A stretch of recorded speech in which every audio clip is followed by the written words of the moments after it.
Hi all, have another very interesting game to show you of the child prodigy 13-year-old Grandmaster Nodirbek Abdusattorov. So this is in round 5 of the Reykjavik Open. He's up against an international master and he's playing with the black pieces. Let's take his perspective against Justin Sarkar. So Justin Sarkar, an international master playing white, plays e4. Nodirbek plays the Sicilian defence up for a fight. Knight f3 d6, d4, and instead of taking here, there's actually this move played instead, and this is an interesting little trick actually, which I'm not sure we've documented in too many games, so I checked it out to see what this is about instead of c takes d4, for those that want to use this maybe as a surprise weapon early in the Sicilian defense. I think it's tempting white to play this, which isn't very good actually. Black can take here, and clearly if you take with the pawn then you lose castling rights, and this is an even position. If you take with the knight, this position is fine for black. After queen takes d4, check, you can play bishop d7. Black's brilliant small edge. So it's a little trick, this knight f6, maybe to get the opponent improvising a little bit or being a bit more worried. Knight c3 is played. C takes, knight takes a6, so we're in a standard position now. Bishop g5. Knight bd7, queen f3. White's playing very aggressively, at least, not timidly like the FM games we've seen so far on the channel. So White's playing all out for a kill here. e6, bishop e2, queen c7, a4. Quite often here White doesn't play a4. White actually just castles queenside, because that's where he wants to castle queenside and blast black off the board. And this position has been seen quite a bit, for example. But here we do see a4. So a bit of a mixture of positional play and hack attack chess. Sometimes they don't mix because you're sort of using resources to restrain the opponent on one hand, but you really sometimes want, your king on the queen side, for example. It's kind of ruled out. Now here b6 is played. Not worried about e5 because there's always that reflex reaction, bishop e7 hitting the queen, so that's not a concern, I believe. Queen g3, bishop b7 now hitting e4. That's protected. Bishop e7, and now the bishop actually drops back. Both sides castle. Rook fc8. Intriguing position so far. Rook fd1. Kh8. Bishop f1. And actually, after bishop f1, we see the move rook g8, which seems actually quite aggressive. And you would have thought the rook, it's gone to the c-file, let's just come back. What is this about? Rook d2, knight e5, knight b3, and now g5. Super aggressive stuff. Clearly White doesn't want to go into a self-pin. There's all sorts here, including, I expect, knight h5 and then taking the bishop. So queen f2, and black has what seems to be quite an aggressive position, but b6 is under fire with that battery. This knight comes back to protect b6, it seems. Bishop d4 pinning the knight. Bishop c6 making way sometimes for queen b7. Knight c1. Bishop f6 unpinning that e5 knight. Knight d3. g4, so aggressive stuff from black. Now here there's a possibility of playing f4. Actually in the game knight takes e5 was played. And if it's not the dog barking, by the way, it's birds going crazy outside. I know some sort of mating ritual is going on outside, but anyway. So if f4, g3 would be okay for black. This position, if we look at this position, queen e1, b5, this should be, black's doing fine here. There's also making way for this queen check sometimes, which is dangerous. And also b4 is dangerous. Black's doing fine. So okay, so f4, although it might seem tempting, it runs into g3. So knight takes e5, d takes e5, bishop e3, g takes, queen takes. Now rook g6, as though the rooks are going to be doubled. So it looks as though black's actually on the offensive here with that g file. So this doesn't seem like your typical hack and slay Sicilian defense game with opposite side castling, because clearly both sides are on the same, both kings are on the same side of the board here, but it's black that's been the aggressor here. So this is a little bit unusual. White does have this pressure down the center file, So there's a bit of fragility at the moment down the centre file. Bishop e7, which is a really interesting move, offering f7 to sort of bait the queen. But it also means things like rook f6 become possible.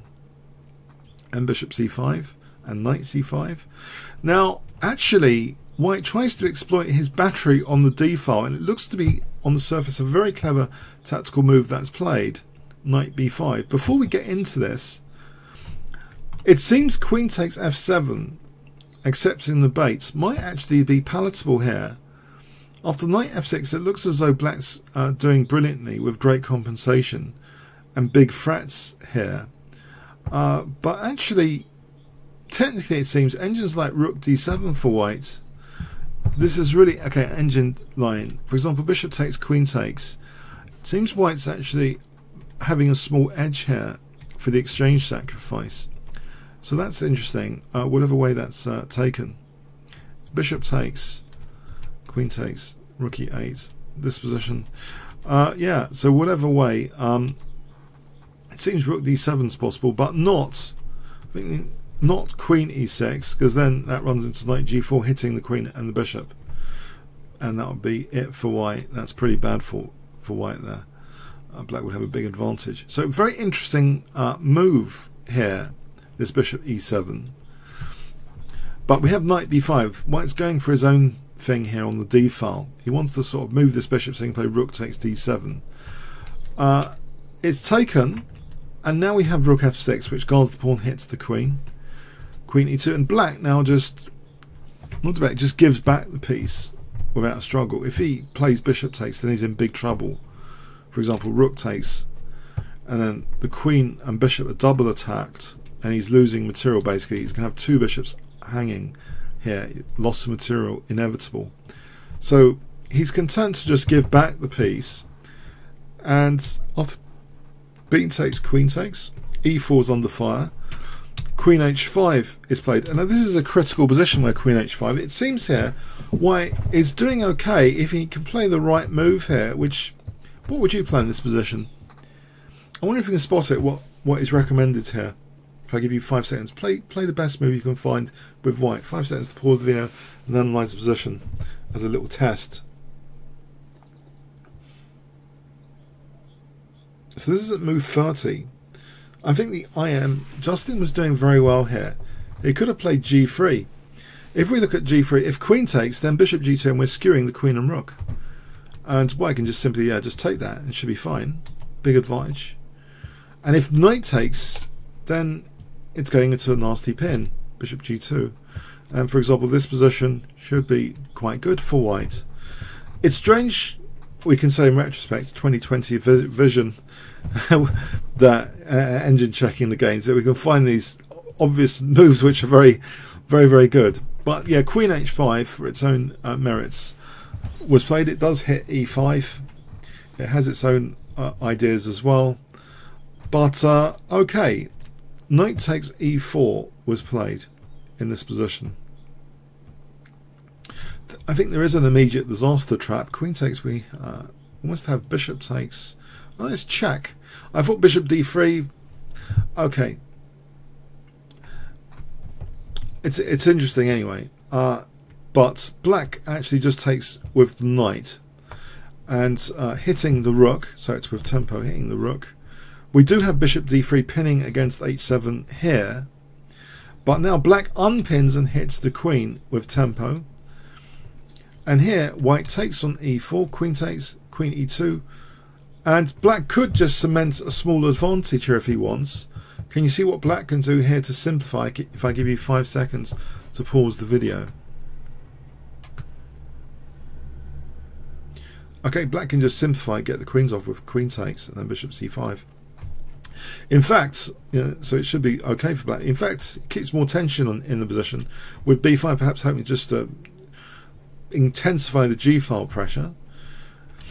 h3, and he does that. Rook g8, rook d3. Now bishop h4. Also strong is bishop is rook f3 here for rook g3. For example, this position starts to be extremely advantageous to black with that nasty pin against the queen. So yeah, playing for that g file is pretty vicious actually. Bishop h4. We have rook d2, And now this allows black to gain material. Can you see what black plays in this position? If I give you 5 seconds to pause the video. Black to play here, what would you play?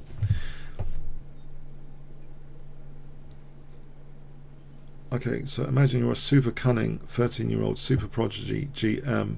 You're going to be the next Magnus Carlsen. You would play bishop f2 check here, interrupting the protection on g2. So if bishop takes, bang, queen g2 checkmate.